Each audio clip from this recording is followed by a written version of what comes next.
Olá, eu sou Oswaldo Quartim, repórter da Rádio MP, a rádio do Ministério Público de Minas Gerais. Está começando mais um Rádio MP Entrevista. Desta vez nós vamos conversar com o promotor Fernando Gaburri de Souza Lima. Ele é mineiro de Juiz de Fora, mas atua como promotor de justiça do Ministério Público da Bahia. E aí nós temos uma oportunidade com ele conhecer um pouquinho da história, porque ele é deficiente visual e vamos conversar sobre a experiência dele com o Braille e o dia a dia dele também, o trabalho dele do Ministério Público da Bahia. Como vai, Fernando? Tudo bem? Olá, Oswaldo. Tudo bem? Graças a Deus. Um abraço para você e para os ouvintes da Rádio MP. Obrigado a você pela disponibilidade e conversar com a gente aqui no quadro Rádio MP Entrevista. Fernando, quero saber um pouquinho sobre a sua trajetória até se tornar promotor de justiça. Conta um pouquinho pra gente. Eu sou nascido em Juiz de Fora, nasci com baixa visão e passei um tempo da minha vida no estado do Mato Grosso. Meu pai é engenheiro, então nós o acompanhávamos nessas mudanças. Retornei para Minas basicamente em 1997 e comecei o curso de Direito em 1998. E essa pouca visão que eu tinha, eu perdi do 3º para o 4º ano do curso de Direito, mais ou menos ali entre 2000 e 2001. Concluí o curso no final de 2002. Logo em 2003 eu prestei a prova da OAB. Naquela época a prova era estadual, cada estado fazia a sua prova e eram provas diferentes. E Minas sempre foi conhecido como um dos estados que tinha a prova mais difícil. E em seguida, meu pai foi trabalhar em São Paulo, então eu tive a oportunidade de ir com ele e cursar o mestrado na PUC. Cursei o mestrado, depois fui professor substituto da Universidade Federal da Bahia e logo em seguida prestei o concurso para procurador do município de Natal, no ano de 2008. Ingressei em 2009 e aí em Natal eu cursei doutorado, eu me tornei professor efetivo da Universidade do Estado do Rio Grande do Norte e depois de um certo tempo percebi que eu gostaria realmente de ingressar no Ministério Público como um projeto pessoal de atuação e aí prestei alguns concursos, fui aprovado em 2 e optei por ficar no Ministério Público da Bahia. Entendi. E você me falou de trajetória já muito interessante, você fez muitas atividades, estudou muito, mas para quem não está assistindo, só está ouvindo a gente, você me parece bastante jovem. Qual que é a sua idade? Eu tenho 44 anos. Muito jovem para tudo que você já fez, parabéns, legal.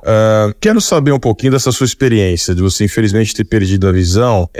Como foi essa adaptação para a leitura, principalmente? Porque você está numa profissão, você sempre estudou muito, para estudar muito naturalmente a gente tem que, teoricamente, ler muito. Como que foi isso? O curso de Direito e a profissão que decorre do direito, qualquer que seja, o advogado, o juiz, o promotor, o professor, tem que demanda uma carga de estudo muito grande para que a pessoa esteja sempre atualizada. Quando eu perdi a visão, inicialmente eu recorria à leitura de terceiras pessoas e uma das pessoas que mais esteve do meu lado nessa época foi a minha mãe, porque algumas vezes, inclusive, ela ia para a faculdade juntamente comigo para ler as provas quando os professores não tinham uma pessoa que pudesse fazer esse trabalho. E logo em seguida eu passei a utilizar o computador com leitor de telas, com softwares leitores de telas, e aí a gente passa a ter uma autonomia um pouco maior, porque existem livros digitais e hoje em dia já se compra livros em formatos digitais e na mesma época que eu comecei a perder a visão, eu também aprendi o Braille, mas eu não fui alfabetizado em Braille. Então, a minha leitura é significativamente lenta, mas sempre tem utilidade muito grande, como, por exemplo, ler hoje em dia as caixas de remédio, algumas caixas de cosméticos também tem dizeres em Braille, os elevadores nos hotéis, principalmente, eu viajo muito sozinho, então isso acaba sendo útil. Alguns hotéis têm a inscrição do número do apartamento na porta também em Braille, enfim. Então, o Braille é algo que auxilia muito para quem aprendeu a ler o Braille depois e também aqueles que foram alfabetizados em Braille, porque aí sim, tem uma leitura bastante rápida e bastante fluida. E Fala um pouquinho da sua experiência com o Braille. Como foi esse aprendizado? Foi logo quando eu comecei a perder a visão e eu ainda morava em Juiz de Fora. Então eu me matriculei em uma escola estadual que prestava alguns cursos específicos para as pessoas com deficiência visual, como por exemplo o Braille, o Soroban, o Ábaco, algumas pessoas conhecem como Ábaco, e a orientação e mobilidade, que é a utilização da bengala longa, e aí e também cursos de informática com a utilização de softwares específicos para pessoas com deficiência visual. E aí eu me matriculei nessa escola, passei mais ou menos um ano, um pouco menos do que isso, mas mais ou menos esse tempo, aprendendo essas habilidades, porque eu tinha que me adaptar ao meu novo estilo de vida, às minhas novas condições de vida. E aí foi assim que começou o aprendizado do Braille. Então eu já tinha 21 para 22 anos quando eu comecei a aprender o Braille, então por não ter sido alfabetizado em Braille, a minha leitura acaba sendo bem mais lenta do que as pessoas que já nasceram cegas e já aprenderam o Braille desde criança. E você comentou de algumas tecnologias que te auxiliam. Sim. Conta pra mim quais que você mais usa no seu dia a dia. Bom, a do computador é a principal, porque inclusive é o meu instrumento de trabalho. Eu tenho um software instalado no meu computador, um software leitor de telas. Então ele lê o conteúdo dos sites, do que aparece no computador, como o Word, o Excel, etc. E como os processos hoje são todos digitais, eu acesso o sistema de tramitação processual do Ministério Público da Bahia e ali eu consigo ler os autos, consigo baixar alguns documentos, caso seja necessário, e eu mesmo protocolo as minhas manifestações com total autonomia e independência. E então você fala e o computador escreve para você? Ou você digita? Eu não falo, eu digito com um teclado exatamente igual ao seu, que tem algumas marcações, se tratando de teclado de notebook, o F e o J tem um ponto em cada um deles. Tem mesmo. E caso o teclado tenha uma calculadora, o 5 também vai ter um ponto. E eles ficam todos na mesma linha, F, J e 5. E aí, com base nessas duas teclas, no meu caso aqui, o F e o J, eu tenho o conhecimento de todas as demais teclas do computador. E na sua opinião, Fernando, como que o Estado em si, o Estado da acessibilidade, melhor dizendo, para as pessoas cegas, no sistema jurídico de forma geral, como que é isso? Bom, Oswaldo, aqui na Bahia, nós utilizamos o sistema PJE, que é o sistema de tramitação processual utilizado praticamente no Brasil inteiro, salvo algumas poucas exceções, alguns estados. E ele já foi mais difícil, ele já teve uma acessibilidade mais precária. Hoje está bom, embora ainda possa melhorar muita coisa, mas grande parte das funções já estão acessíveis ao leitor de telas, e aquilo que não está acessível é possível, com alguns métodos, a gente driblar essas barreiras e conseguir avançar naquilo que não está ainda tão acessível. Mas logicamente que isso poderia aperfeiçoar muito mais, e eu acredito que uma das melhores formas para que isso aconteça é esses sistemas, esses laboratórios de tecnologia da informação contratarem ou trazerem para a sua intimidade, para dentro de si, pessoas com deficiência visual que serão potenciais usuárias desse sistema, para que essas pessoas possam auxiliar na programação e indicar aos programadores aquilo que é acessível e aquilo que pode se mostrar como uma barreira tecnológica, uma barreira de informação. E, inclusive, é interessante você tocar nesse assunto, porque, embora eu não participe do desenvolvimento da tecnologia da informação aqui no Ministério Público da Bahia, sempre que há alguma atualização e que essa atualização é prejudicial, eu entro em contato com o pessoal da nossa tecnologia da informação e, na grande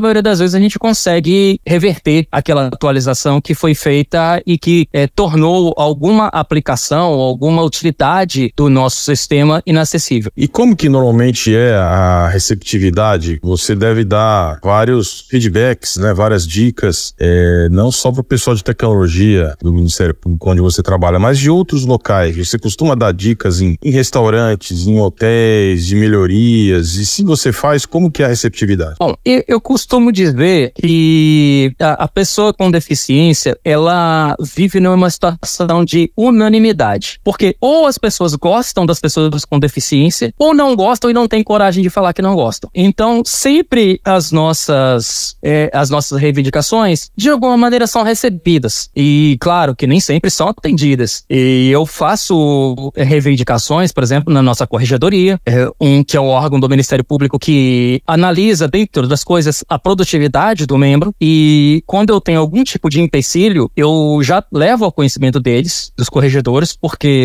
se eles vão me exigir uma produtividade, eu preciso demonstrar que se eventualmente eu não atender determinada expectativa, é porque alguma falta de acessibilidade está havendo. Então eu procuro sempre demonstrar, algumas coisas são resolvidas, outras coisas não são, mas pelo menos eu me resguardo daquela situação. Os hotéis, por exemplo, o que eu vejo de maior dificuldade hoje são os cardápios.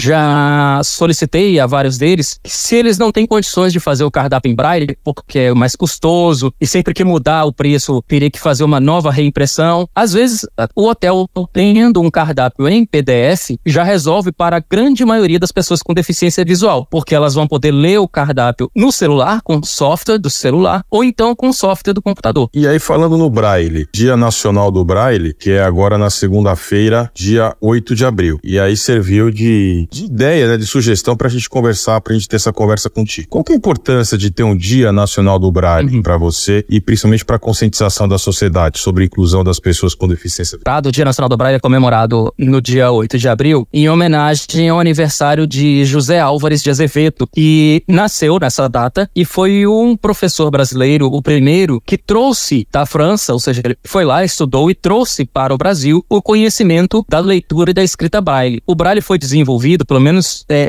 a versão atual que nós conhecemos, em 1837, pelo francês jovem Louis Braille. E a partir de então foi utilizado e é utilizado por milhares de pessoas ao longo de todo o mundo. A importância da data e da comemoração é chamar atenção para a inclusão da pessoa cega ou com baixa visão, que precisa da leitura em alto relevo. E não só hoje em dia a leitura em alto relevo, mas a leitura em qualquer outro formato acessível, porque a velocidade das coisas, como ocorre no dia a dia, muitas vezes exige uma leitura mais dinâmica e mais rápida. E aí a leitura digital acaba sendo essa leitura mais rápida e mais dinâmica. Então eu acho que a data chama a atenção para a necessidade de conscientização de toda a sociedade, das editoras, do Estado, das universidades, dos professores e inclusive também dos alunos com e sem deficiência, para a necessidade de termos material em formato acessível para que as pessoas com deficiência visual possam, em situação de igualdade, procurarem o seu desenvolvimento social, profissional e pessoal em situação de igualdade com as demais pessoas. Conselhos que você daria para novos advogados que são cegos? O conselho que eu posso dar é que a profissão jurídica, seja na advocacia ou seja nas carreiras públicas que o direito proporciona, é que nós escolhemos uma carreira muito difícil em todos os sentidos, no sentido da concorrência, no sentido de precisarmos de estudar muito, no sentido de ser uma profissão muito formal, de haver uma possível guerra de egos entre pessoas. Então, qualquer colocação no mercado de trabalho na nossa área é muito difícil para quem enxerga, para quem não enxerga, para quem anda, para quem não anda, para quem ouve, para quem não ouve. E o que eu posso dizer é que quando se alcança o objetivo dentro da área jurídica, essa conquista é muito gratificante. Então eu digo que, embora existam todas essas dificuldades, não relacionadas exclusivamente à deficiência, mas essas dificuldades existem,